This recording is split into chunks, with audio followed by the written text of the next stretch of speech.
మీరు దేశ ప్రధానిగా దేశ ప్రజలకు ఆకాంక్ష నెరవేర్చాలనుకున్నప్పుడు పరిశ్రమలు లాభాల బాటలో వెళ్ళాలనుకునే ఆలోచన ఉంటే అన్నిటికన్నా ముందుగా ప్రకటించాల్సింది విశాఖపట్నం స్టీల్ ప్లాంట్ ని ప్రభుత్వ రంగంలో కొనసాగించాలని చెప్పి ప్రకటించాల్సిన బాధ్యత మీ మీద ఉంది.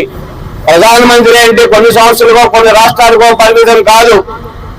అలాగే విశాఖకు ఆంధ్రప్రదేశ్ ఇటువంటి పోరాటం చేశామో ఇవాళ విశాఖపట్నం స్టీల్ ప్లాంట్ ప్రభుత్వ రంగంలో ఉండాలని అదే రకమైన పోరాటం చేస్తా ఉన్నాం. ఇది కార్మిక సంఘాలుగా కానీ ప్రజానీకంగా కానీ రాజకీయ పార్టీలుగా కానీ రాజకీయ పార్టీలో భక్తులతో ప్రధానమంత్రి గారిని కోరాలి.